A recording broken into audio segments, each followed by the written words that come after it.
Doc, need one. Roger. 521. Start me a card for a parking problem.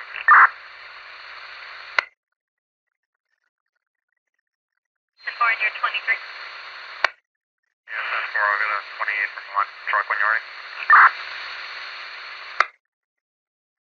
Go ahead. Here's a line truck, Boy Lincoln X-ray 985, should come back up heading to Boulder.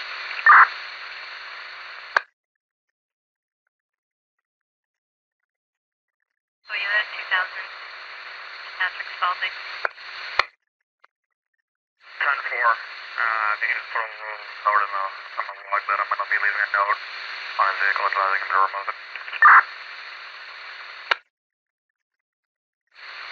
Fuck.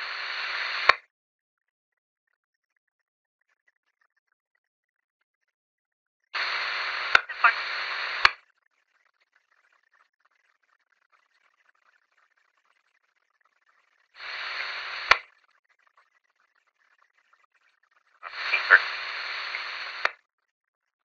Welcome back to my channel. Thank you everyone for joining us today. Joining us today, we have Krista Fee from Sahara Rising, and Krista is a trauma specialized transformational coach.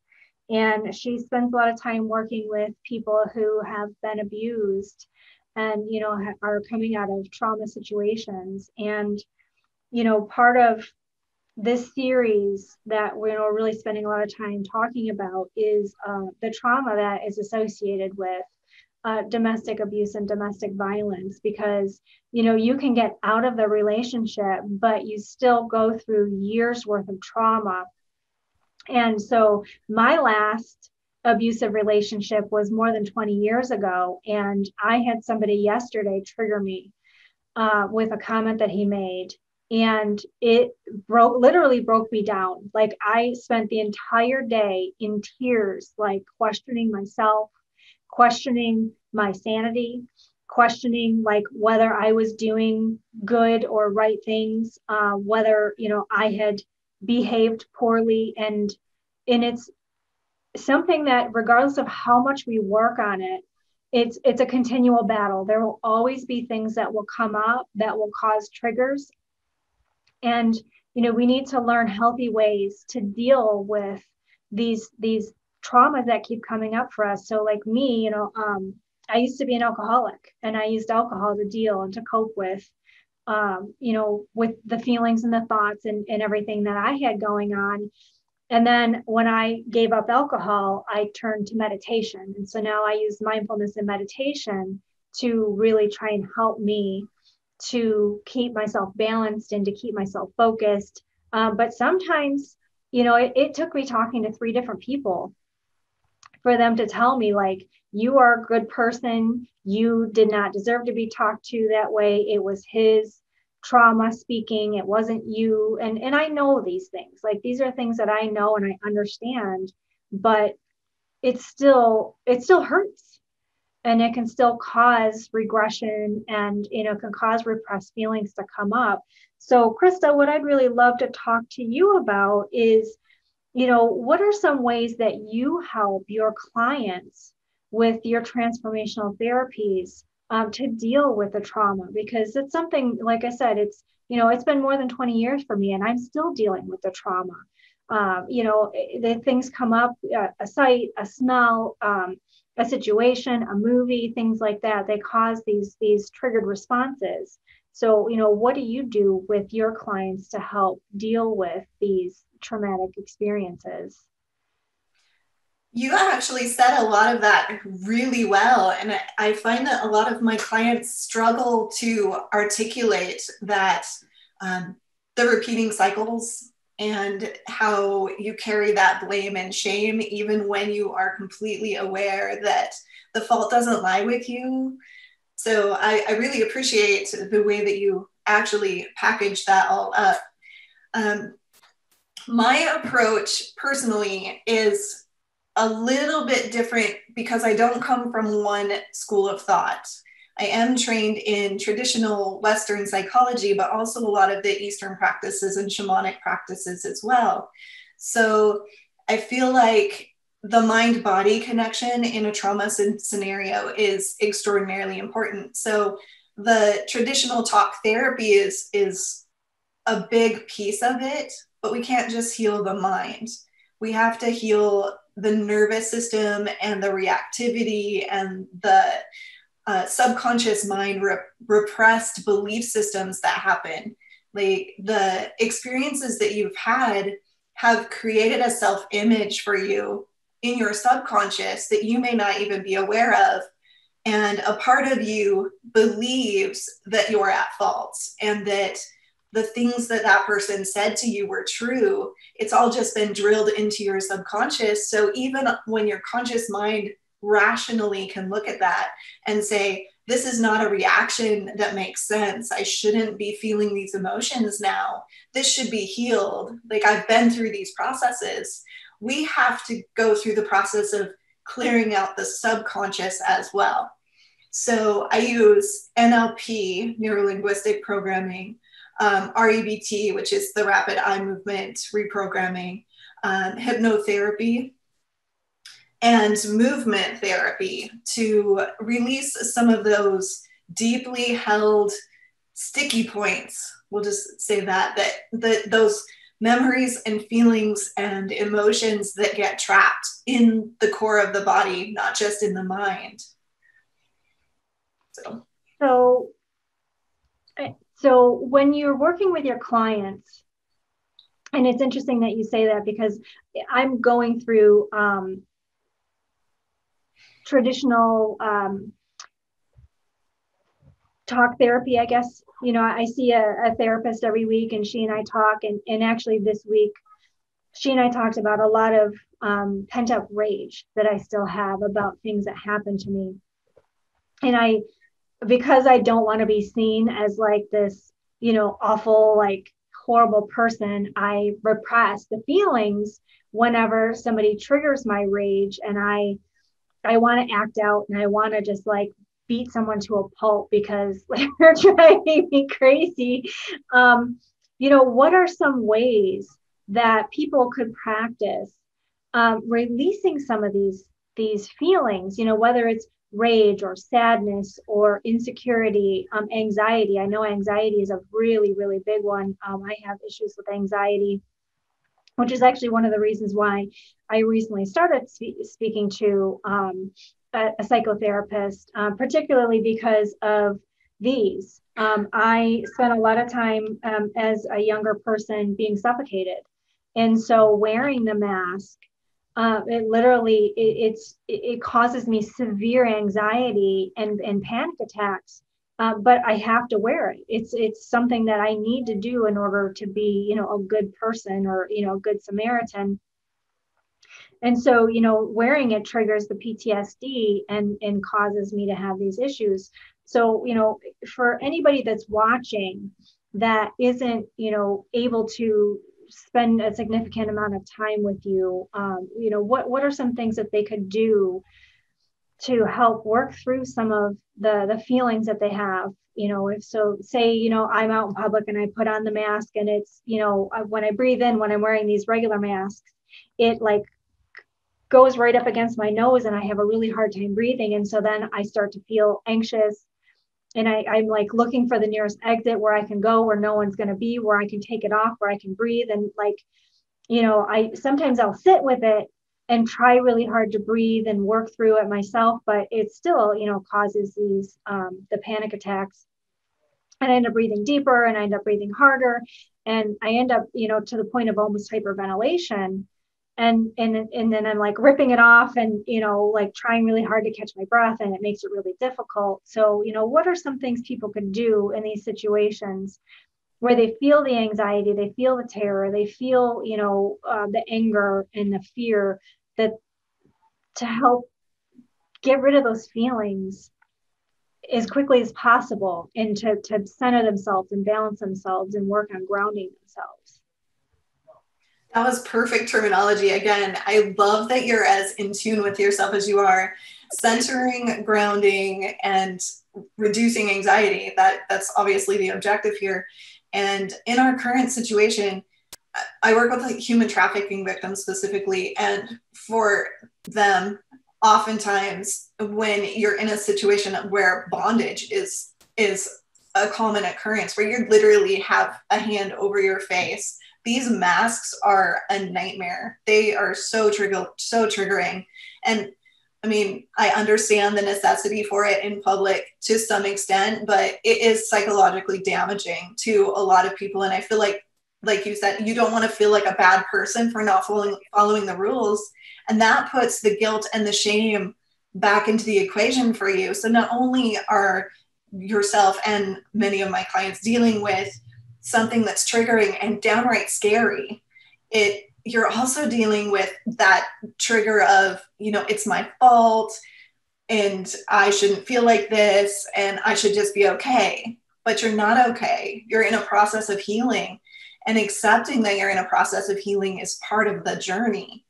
So that is such a deep question. There's a lot of different phases, but to try to cover it in a really kind of rapid way, the first go-to would always be breathing exercises. That's the first way to trigger your mind and your body that, okay, I need to drop this anxiety.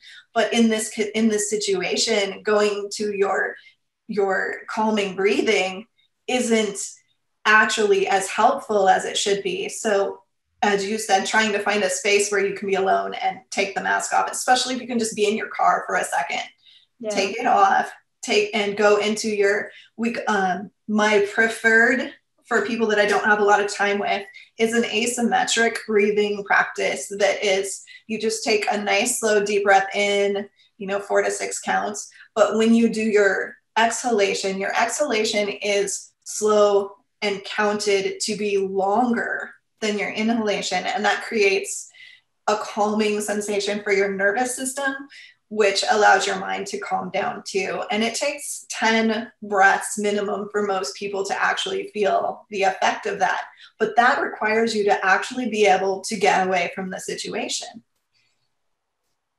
So other suggestions would be, that is the prime, like all of those experiences that you're talking about, it's the prime perfect moment to have hypnotherapy to reduce that anxiety reaction. Statistically speaking, at least 50% of people will experience immediate relief after the first appointment. So if you found a good hypnotherapist, you might be able to ease that one specific response really quickly. And hypnotherapy is obviously something that needs to be done in person, right? Or can it be done over the internet? I mean, I know it's hard to say, yes to something like that, but I don't know. I don't know anything about hypnotherapy. It works better. It works better in person. It works a little bit less effectively if we have meetings online. And then, because you have to be prepared for it, you have to want it, and we have to talk about what words work for you. So you can find a lot of hypnotherapy, self-hypnosis videos online. They're available everywhere, and they will help if you do them regularly for a long period of time. It just takes a little while for the message to get into your subconscious. If it's done just for you with your own words that you speak during the interview to solve your specific problem, it works a little bit better. But if you're not in person and sharing that energy, it takes longer. Gotcha. So in person, you may take one session, where if we have a one-on-one online and we're still working with your specific process, it might take 6, maybe even 8. And then if you're doing just a random, hypnotherapy video that is in general an anxiety reduction, it can take 21 to 30 days to be effective, but it's often still effective. Gotcha. And then, so for the deep breathing, so it's funny because I actually had a CPR class yesterday, and I'm allergic to peanuts and I'm allergic to bees. And the CPR instructor was talking about like panic when people have anaphylaxis. And so he's like, if someone is going into an anaphylactic shock and there's no EpiPen available and you need to wait for paramedics or EMS to arrive, the best thing that you can do is try to calm the people down. And as someone who's actually had an anaphylactic shock multiple times, you panic because you can't breathe. And so sometimes it's hard when you're in that panic state to even think about trying to calm down. So are there any ways that you could recommend for people to actually bring themselves to an awareness that they're having a panic attack, so that they can slow down their breathing, so that they can be deliberate about taking slow breaths instead of short, shallow breaths, and then breathing out slower, to help, alleviate the anxiety? That is a fantastic question. I have had clients that have taken weeks that we actually do have a group of exercises that we do to recognize triggers before they trigger you. Mm-hmm. So the process of being aware of what things actually will throw you into a panic before they happen, so that you can actually prepare for the heightened nervous system arousal that happens before it strikes you. If you can catch it beforehand, of course, that's going to be the best, because you don't start following that downward spiral. And, panic just builds panic. So as soon as you feel that, and as soon as your nervous system has closed up and hit that spike of endorphins and adrenaline, and you've got all those chemicals raging through you, you can't think as straight as you can if you can catch it ahead of time. So to put it pretty categorically, mindfulness and meditation exercises are fantastic for building your awareness of the subtleties that happen in your body before something triggers you. And there's a theory there's been some scientific research lately that's super interesting if you're into that techie stuff, that our hearts actually respond just a tiny fraction of time before our brains engage anything.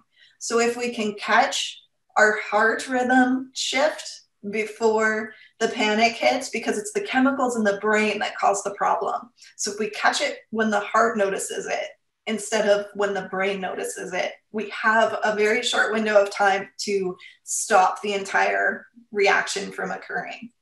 So developing that sensitivity to your own body and your own experiences, and just the somatic sensitivity of just feeling that shift in yourself before something negative happens for you.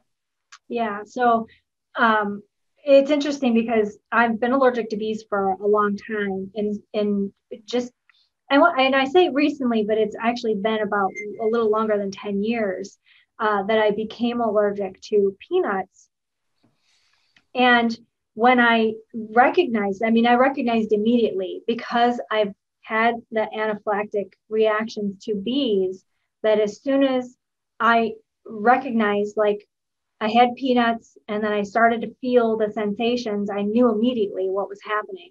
And it was easy for me to remediate the situation appropriately. Thankfully, I had an EpiPen and it was easy to, take care of. But like, having been in the situations where I literally felt like I was going to die because I couldn't breathe, it's really, really difficult, because your brain is like, need to breathe, need to breathe, need to breathe. That's all it's saying, is like, need breath, need breath, need breath. You're going to die, you're going to die, you're going to die. And so then you're like trying to figure out, what can I do to help get breath? Like, can I like cut open my throat? And you're feeling like, what can I do to help myself breathe? And it was just interesting that the paramedic yesterday, because it was actually a paramedic who was teaching the class, said that, you can get air, but if the person is panicking, they won't feel like they're getting any. So he's like, lay the person down on the ground, put their feet up above their head, and try as hard as you can to calm them down, and they'll actually survive. But it's, I think, more panic than anything. the fear that kills people. And it's crazy that something as simple as fear can do that much damage. And I know a lot of people who have been in traumatic situations. I was talking, I went last week for an interview, a television interview, and I was talking with the person that was interviewing me about a phobia that I have, because your brain doesn't recognize that what you fear isn't actually real. Like, the things that you're re-experiencing, your brain doesn't understand that it's a traumatic event that happened in the past. It experiences it as if it is happening right now, and there is no talking sense into somebody who's having a panic attack.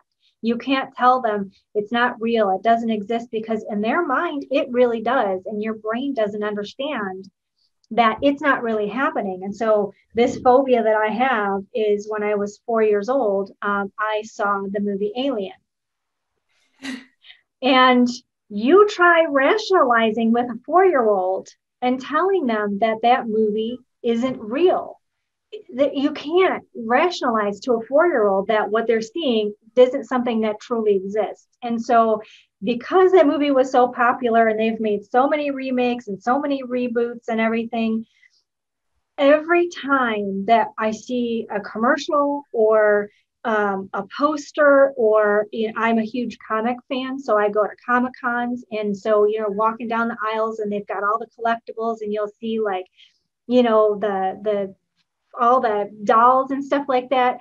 I will instantly have a panic attack, and I know it's irrational.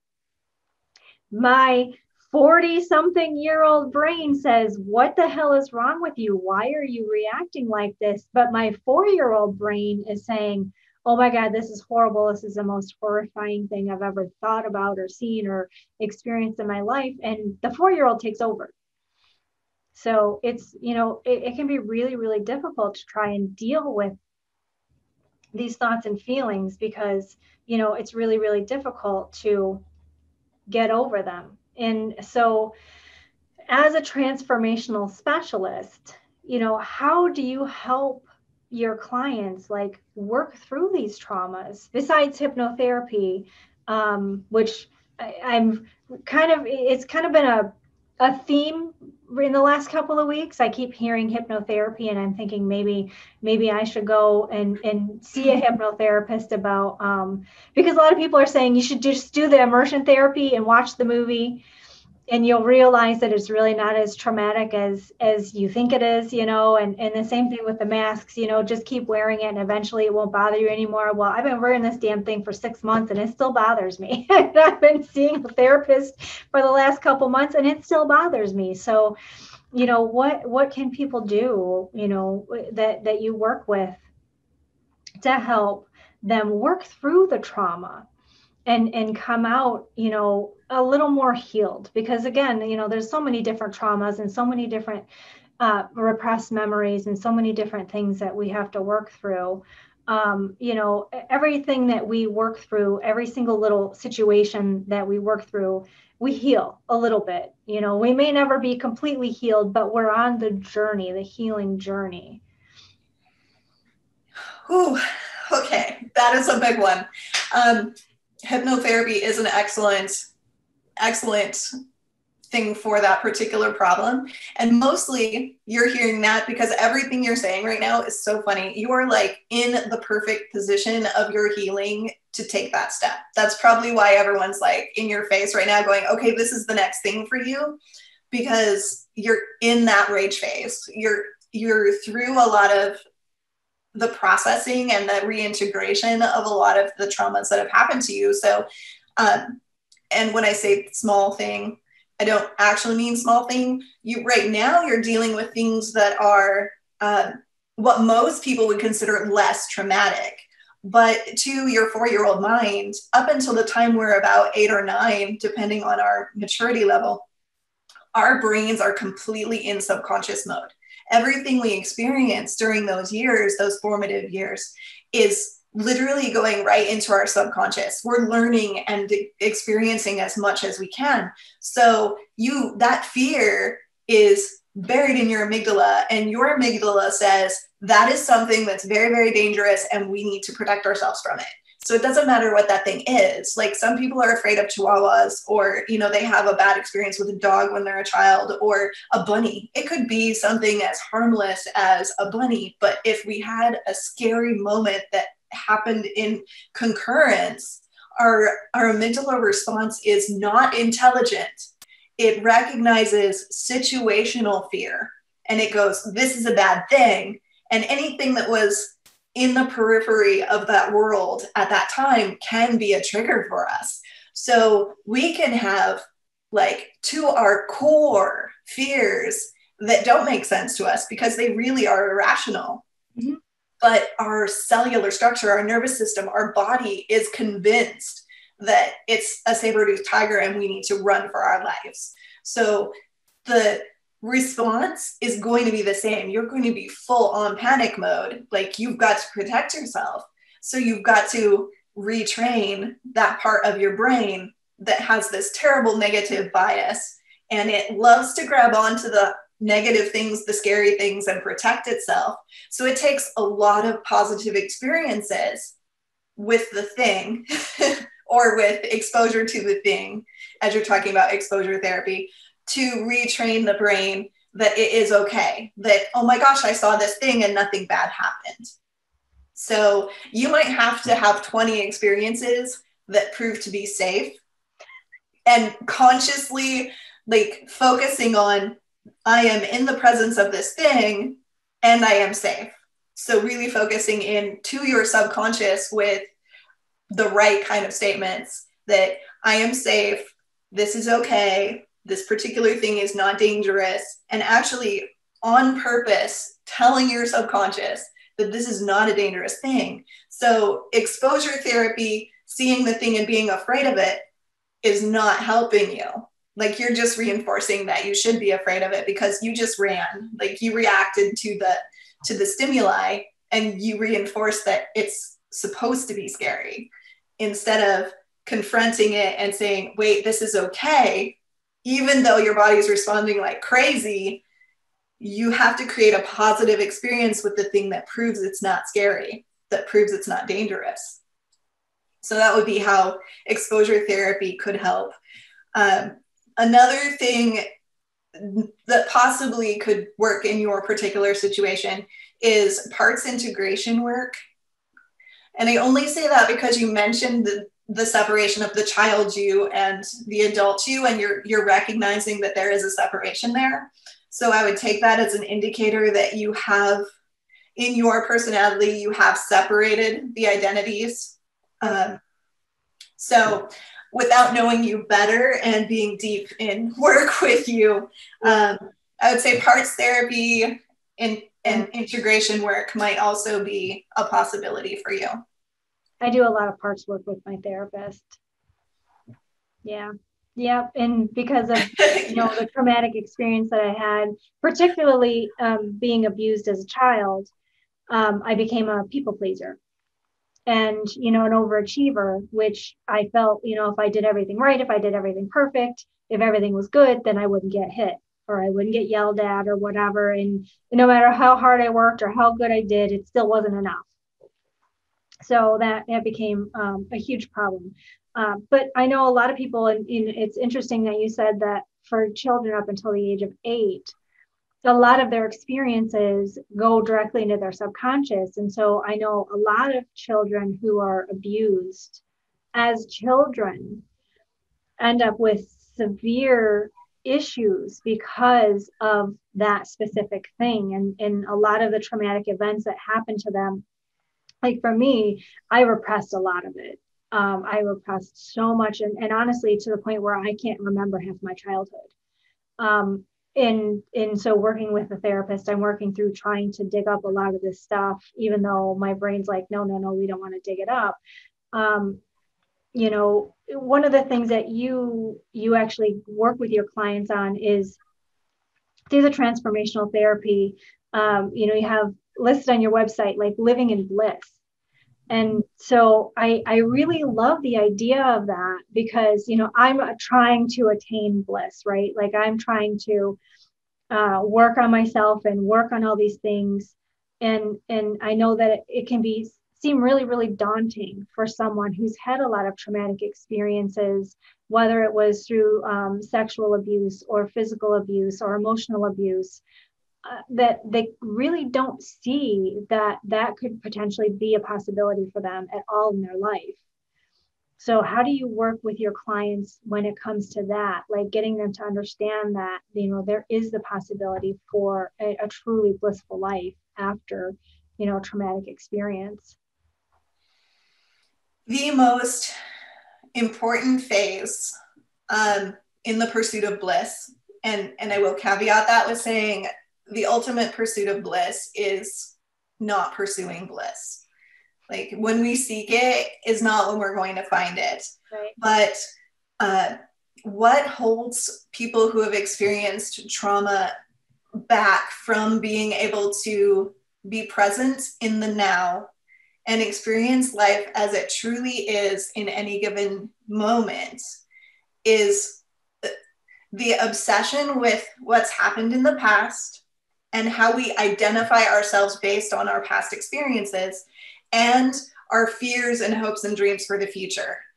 So what happens with survivors is there's a tendency to be really hung up on hope that someday when this is all gone, someday when I'm a different person, someday when I'm a better person, and we say these terrible things to ourselves, someday when this is different, I will be able to be happy. But there is never a someday. You're always in today. Today is the only place you have power and choice and the ability to do anything. So for a victim, choice is control. Choice is where we get to own our lives. It is the moment that's happening right now that matters. So the entire journey of healing is to come to the place of now, is to come to a place where we are actually capable of letting go of that identity that we have of the past, because it's not our experiences really that are affecting us. It's our interpretation of those experiences and how we have defined ourselves based on those. So I have to walk my clients through the process of healing, accepting, integrating, and finding a healthy place first to be able to be present in the now. And then we go through tools of experiencing the now, which is you're actually feeling safe enough in your body to open up to your sensory experiences. As trauma survivors, we also tend to shut out our sensory experiences. We can only handle so much stimulation at a time. So we don't go through life every moment. What can I see? What can I smell? What can I hear? What is happening around me? Like as far expansive as we can like bring into our bodies. That's the life experience. That's bliss. That's the experience we're all going for. But as survivors, we tend to make ourselves small. We tend to shut out. We can't take that much stimuli at a time. So until we get to the place of now, until we can heal from the past wounds, we can't have bliss. So you're on that journey and you're halfway there. And I can hear how much like you feel you're in that place where you can see and feel the possibility exists. Like you're starting to see the light at the end of that tunnel that, wait, I do know that I have value. And I do know that the world around me is worth living and that I want to partake of this. So like your journey, I love meeting you right now because you're in a beautiful place in your journey. It's fantastic. But that is my concept of the journey of seeking bliss. Awesome. And I love that. So, you know, one of the things that I'm really trying to get people to understand from this series, and I'm calling it the Messages of Hope. And the reason why I'm calling it Messages of Hope is because I want people who are either in traumatic experiences right now, who have come out of traumatic experiences, or who are watching other people go through traumatic experiences to understand that there is the possibility of a truly amazing life for you after this happens. Because, when you're in the thick of it, or when you're just getting out of it and you're trying, your head is reeling from all of the experiences, it can seem like there's no hope. Like there's nowhere for you. There's nothing for you, because you don't have a semblance of self, because that self has been just completely annihilated in the abusive relationship. Or you have given everything of yourself to someone you've seen, going through these experiences to the point where you're completely drained and you don't know who you are anymore, because you've given everything of yourself to this person or this situation. And so I really love everything that you shared today, because I think it's truly important for people to understand that there are many different ways that we can all go about, getting to where we need to be. And every way isn't right for everybody, right? I mean, it's up for each individual person to decide what they think is the best for them. And so I'm speaking to as many different people as I can in as many different modalities as I can, because I want everyone to understand that, there is a way. And, it's up to you to make the choice that you want to move forward in your life. And once you make the choice, that the opportunity is there for you to be able to have a tremendously wonderful life, and that, you are worthy, and that you deserve to be here, and that you deserve every wonderful thing that this world has to offer. Every single person on earth deserves it. And it's up to you to actually choose to see that you're worth that. And no one else can show it to you. No one else can make you drink from the well, basically. You can lead a horse to water, but you can't make them drink. So I'm hoping to provide many different ways for people, many different opportunities to see all the possibility that there is for, everyone in the world. So, Krista, thank you so much for your time today. I truly appreciate, the honor of your presence, because I know everyone's time is valuable, and, you making space for us is truly important. And I really appreciate that. And I love what you're doing, what you're, the people that you're helping, because as someone who, has been, an abuse victim, and as someone who's been a trafficking victim, we have truly, truly traumatic experiences that we need to reconcile. And sometimes it can seem, like there is no hope. And the fact that you work with people to help them to, get through the traumatic experiences safely, and that, so that they can experience love and joy and bliss, is truly tremendous. So thank you so much for your time today. I really appreciate it. You are very welcome. Thank you for having me. Yeah. So everybody that's watching, I will share Krista's information in the video description, and I will, tag her in social media so that you guys can find her. She does tremendously awesome work, and I highly recommend that you check out what she does, because she provides a really, really valuable service to the world. So thank you again, Krista, for joining us. See you later.